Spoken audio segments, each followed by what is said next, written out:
Hello everyone, myself Anamika. तो मैं आज Allen leader test series unit 6 का सॉल्यूशन बता रही हूँ, बट आज थोड़ा डिफरेंट टाइप में बता रही हूँ।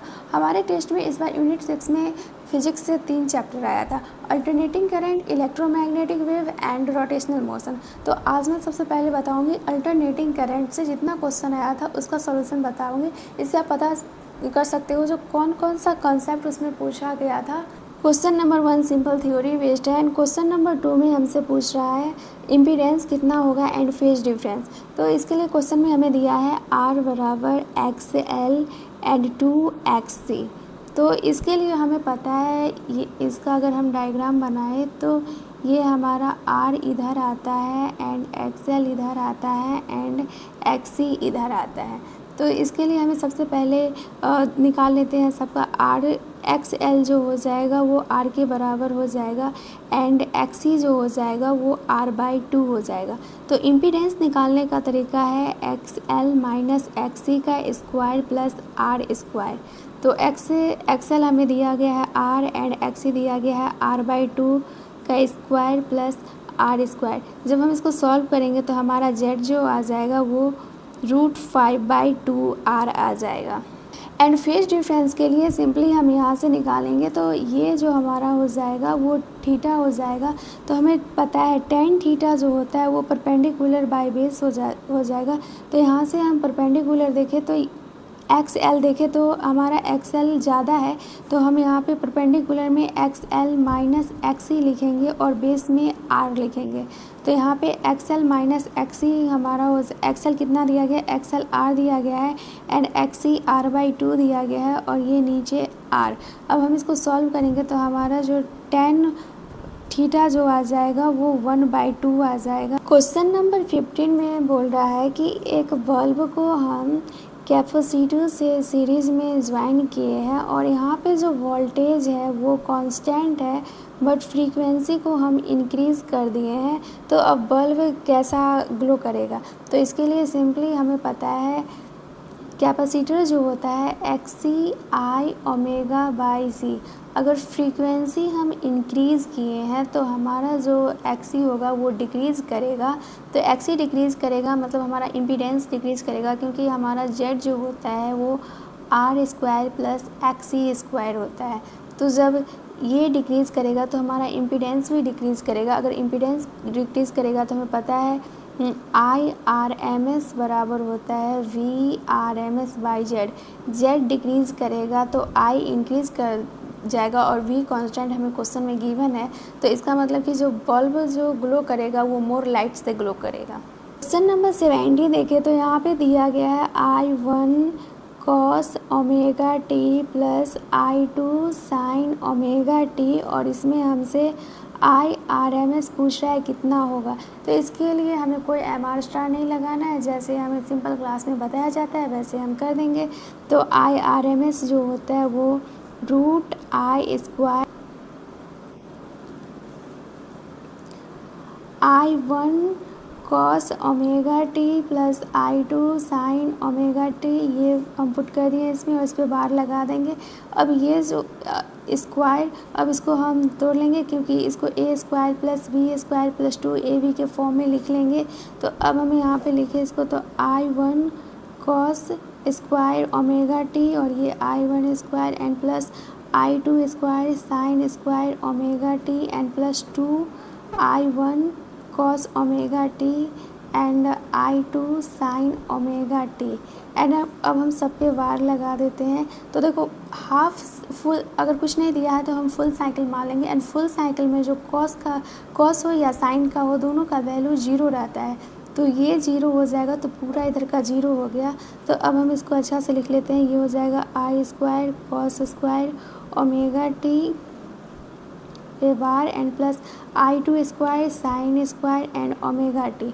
तो फुल साइकिल में जो cos स्क्वायर ⍵t का वैल्यू होता है वो cos स्क्वायर ⍵t होता है 1/2 एंड I2 का स्क्वायर एंड साइन स्क्वायर ⍵2 का वैल्यू होता है 1/2 और ये ऊपर में रूट। तो अब हम यहाँ पे अकॉर्डिंग टू ऑप्शन देखें तो ऑप्शन में हमें पूरा सॉल्व करके नहीं पूछ रहा है, ऐसे ही पूछ रहा है। तो सबसे पहले I12 हम कॉमन ले लेते हैं एंड यहाँ पे ये हो गया I1 square plus I2 square.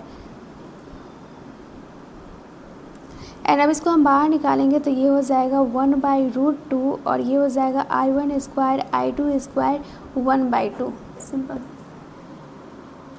Question number 19 जो है इसमें बोल रहा है कि रेजोनेंट फ्रीक्वेंसी जो है वो एफ है जब कैपेसिटेंस सी है। अब हम कैपेसिटेंस को 4 टाइम्स बढ़ा देते हैं, 4 से कर देते हैं, तो अब इसका रेजोनेंट फ्रीक्वेंसी कितना होगा। तो इसके लिए हमें सिंपल सा पता है एक्स एल जो होता है वो एक्स सी के बराबर होता है। तो एक्स एल जो हमारा होता है वो ओमेगा एल और ये जो होता है 1/ओमेगा सी। अब हम इसको अच्छे तरीके से लिखें तो ये हो जाएगा ओमेगा स्क्वायर और ये हो जाएगा 1/LC। एंड ओमेगा स्क्वायर हमें पता है 2πf होता है एंड ये जो हो जाएगा स्क्वायर इधर लाएंगे तो ये √LC हो जाएगा। तो हम यहाँ से देख सकते हैं एफ़ जो है वो सी के इन्वर्सली प्रोपोर्शनल है। तो हमारा जो फ्रीक्वेंसी है वो इन्वर्सली प्रोपोर्शनल टू है √C का। अब यहाँ पे पुट करेंगे हमारा आंसर आ जाएगा। क्वेश्चन नंबर 20 में हमें दिया गया है इंडक्टिव रिएक्टेंस जो है एक्सएल जो है वो हमारा आर के बराबर है एंड ई जो है E0 cos ओमेगा टी दिया गया। हमसे पूछ रहा है कि इसमें पावर कंज्यूमेड कितना होगा। तो पावर कंज्यूमेड का फॉर्मूला हमें पता है VRMS IRMS cos phi। तो VRMS IR तो क्वेश्चन अकॉर्डिंग टू ऑप्शन देखें तो ऑप्शन दिया है E0 के टर्म में, तो हम इसको भी कर लेते हैं। तो I जो हो जाएगा VRMS बाई जेड और cos phi जो होता है वो होता है R/Z एंड ये है VRMS। तो अब हम यहाँ से देखें तो VRMS के जगह हम लिख सकते हैं यहाँ पे VRMS होता है E0/√2। तो यहाँ पे हम लिखेंगे E0/√2 इंटू जेड एंड ये हो गया हमारा R/Z एंड VRMS के भी जगह हम लिखेंगे E0/√2। और ये जो Z यहाँ पे है तो Z का वैल्यू हमें निकालना पड़ेगा। तो Z जो हमारा हो जाएगा LR सर्किट का Z XL minus XC plus R square. तो यहाँ पे कैपेसिटर का कोई बात नहीं हुआ है तो इसको कुछ नहीं करेंगे और ये XL हो गया और ये square XL square plus R square. And question में हमें गिवन है XL जो है वो इज इक्वल टू R है तो यहाँ पे R square plus R square तो ये हो गया 2R स्क्वायर तो √2R ये हो गया। अब √2R यहाँ पे पुट कर देंगे हमारा आंसर आ जाएगा। क्वेश्चन नंबर 21 में बोल रहा है एक कॉइल है जिसका कि रेसिस्टेंस 30 ओम है एंड इंडक्टिव रिएक्टेंस 20 ओम है एंड फ्रीक्वेंसी इसका 50 हर्ट्ज है। अब इसको जब हम AC सोर्स से कनेक्ट कर देते हैं इसका जो वोल्टेज रहता है वो 200 वोल्ट रहता है एंड फ्रीक्वेंसी जो रहता है वो 100 हर्ट्ज रहता है। तब अब इसमें हमसे पूछ रहा है करंट कितना होगा। तो ये रहा हमारा इंडक्टेंस एंड ये रहा रेसिस्टेंस। तो हमें XL पता है होता है ओमेगा को हम लिख सकते हैं 2πfL और ये XL। तो XL जो है वो डायरेक्टली प्रोपोर्शनल है फ्रीक्वेंसी का। तो जब X से फ्रीक्वेंसी डबल हुआ है तो हमारा जो XL है वो भी डबल हो जाएगा। तो यहाँ पे ये 40 ओम हो जाएगा, ये 30 ओम है। अब हमें इसमें से करंट पूछ रहा है कितना होगा। तो IRMS बराबर VRMS/Z हमें पता है। तो VRMS एंड Z जो हो जाएगा वो XL square plus R square हो जाएगा एंड VRMS क्वेश्चन में गिवन है 200 एंड XL जो हो जाएगा वो 40 का स्क्वायर प्लस 30 का स्क्वायर। अब हम इसको सॉल्व करेंगे हमारा आंसर आ जाएगा। क्वेश्चन नंबर 24 में बोल रहा है कि एक सर्किट है जिसमें कि रेसिस्टेंस 3 ओम है एंड रिएक्टेंस बोला गया है 4 ओम है। रिएक्टेंस में ये नहीं बोला गया है ये कैपेसिटेंस है या फिर इंडक्टिव है, तो हम कोई एक मान लेंगे उसमें से। तो इसमें हमसे पूछ रहा है पावर फैक्टर कितना होगा। तो पावर फैक्टर हमें पता है ये होता है cos phi R/Z, ये पावर फैक्टर है। तो अब जेड निकालने के लिए हमें पता है इसके लिए होता है एक्स एल माइनस एक्स सी का स्क्वायर प्लस आर स्क्वायर। तो इसमें रिएक्टेंस का वैल्यू दिया गया तो हम कोई एक मान लेंगे इसमें से, तो हम 4 स्क्वायर प्लस आर जो हो जाएगा वो 3 का स्क्वायर हो जाएगा। तो 16 प्लस 9 25 5 आ जाएगा। तो अब यहाँ पे सिंपली पुट कर देंगे cos 5, आर क्वेश्चन में दिया गया है 3 एंड जेड निकालनी है 5। अब इसको कैलकुलेट कर देंगे, आंसर आ जाएगा। क्वेश्चन नंबर 36 सिंपल है, बस क्वेश्चन लंबा चौड़ा दे दिया गया है। इसमें पोटेंशियल डिफरेंस इंडक्टेंस के 60 वोल्ट है एंड कैपेसिटर का 30 वोल्ट एंड रेसिस्टेंस का 40 वोल्ट है। तो इसमें हमसे पूछ रहा है कि वोल्टेज कितना होगा। तो वोल्टेज के लिए हमें पता है ये होता है वी एक्स, मतलब कि इसको रेफरेंस में रख लेते हैं। आर का जेड का होता है जैसे एक्स एल माइनस एक्स सी का स्क्वायर प्लस आर स्क्वायर। तो सिमिलर वी का भी वैसे ही होता है वी एल माइनस वी सी का स्क्वायर प्लस वी आर का स्क्वायर। अब सिंपली सबका वैल्यू रख देंगे, हमारा आंसर आ जाएगा।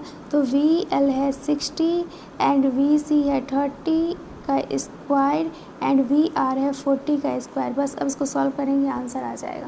नंबर 37 जो है ये सिंपल एक ग्राफ दिया गया है जो कि करंट के बीच में है एंड फ्रीक्वेंसी के बीच में है। तो यहाँ पे जो है ये आई मैक्सिमम दिया गया है, मतलब मैक्सिमम करंट। तो इसमें से हमें पूछ रहा है मैक्सिमम करंट अगर हम आर को डिक्रीज़ करते हैं तो मैक्सिमम करंट क्या होगा, इंक्रीज़ करेगा या डिक्रीज़ करेगा।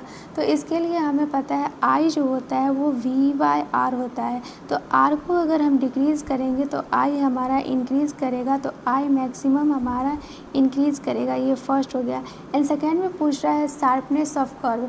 तो शार्पनेस ऑफ कर्व जो होता है वो डायरेक्टली प्रोपोर्शनल होता है क्वालिटी फैक्टर के। तो क्वालिटी फैक्टर हमारा जो होता है वो होता है 1 by R and root L by C. तो यहाँ पे जो है बोल रहा है क्वेश्चन में रेसिस्टेंस डिक्रीज़ कर रहा है। अगर रेसिस्टेंस डिक्रीज़ कर रहा है तो हमारा क्वालिटी फैक्टर इंक्रीज़ कर रहा है। अगर क्वालिटी फैक्टर इंक्रीज़ कर रहा है तो शार्पनेस भी इंक्रीज़ करेगा। नंबर 4 में जो पूछा है बैंड वाइड। तो बैंड वाइड जो होता है उसको हम लिखते हैं delta W is equal to R by Z. अगर आर यहाँ पे घट रहा है तो बैंड वाइड जो है वो भी घटेगा। क्वेश्चन नंबर 42 जो है ये इसमें सिंपल है। लेंथ जो है ये 200 किलोमीटर एक टेलीफोन वायर का दिया गया है और इसमें जो कैपेसिटेंस है वो हमें 0.014 माइक्रो फराडे दिया है एंड फ्रीक्वेंसी जो है वो 5 किलो हर्ट्ज।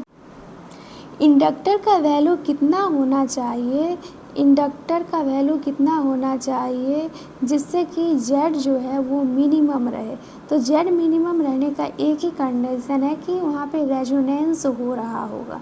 तो अब सिंपली हमें पता है रेजोनेंस के लिए एक्स एल बराबर एक्स ही होता है एंड इसके लिए फ्रीक्वेंसी हमें पता है ये होता है 2 पाई रूट एल सी। अगर नहीं आता तो हम सिंपली प्रूफ भी कर सकते हैं एक्स। हमें यहाँ पे फ्रीक्वेंसी का वैल्यू पुट करते हैं। फ्रीक्वेंसी का क्वेश्चन में दिया गया 5 × 10⁻³ 1/2 पाई एंड रूट एल हमें निकालना, एल का वैल्यू निकालना है एंड सी क्वेश्चन में गिवन है। तो सी हमें दिया गया है 0.014 माइक्रो फराडे पर किलोमीटर। तो 1 किलोमीटर में जो है वो 0.014 माइक्रो फराडे है। तो 200 किलोमीटर में कितना होगा, तो इसको हम 0.014 1 × 200 किलोमीटर एंड ये माइक्रो फराडे में दिया गया। इसको अगर हम फराडे में लिखते हैं तो मल्टीप्लाई कर देंगे 10⁻⁻6 से। तो अब ये सिंपली ये जो वैल्यू आया है इसको हम कैपेसिटर के जगह पुट कर। इस चैप्टर से जो भी क्वेश्चन आया है वो सिंपल फार्मूला बेस्ड था, इसमें कोई रॉकेट साइंस नहीं लगा है। एकदम सिंपल फार्मूला अगर आपको याद है तो आसानी से कर ले जाओगे। इसलिए ज़्यादा MR स्टार के चक्कर में मत पड़ो। जो नॉर्मल कॉन्सेप्ट हमें पढ़ाया जाता है इस सब चैप्टर का सिंपल वही से हमारा निकल जाएगा क्वेश्चन।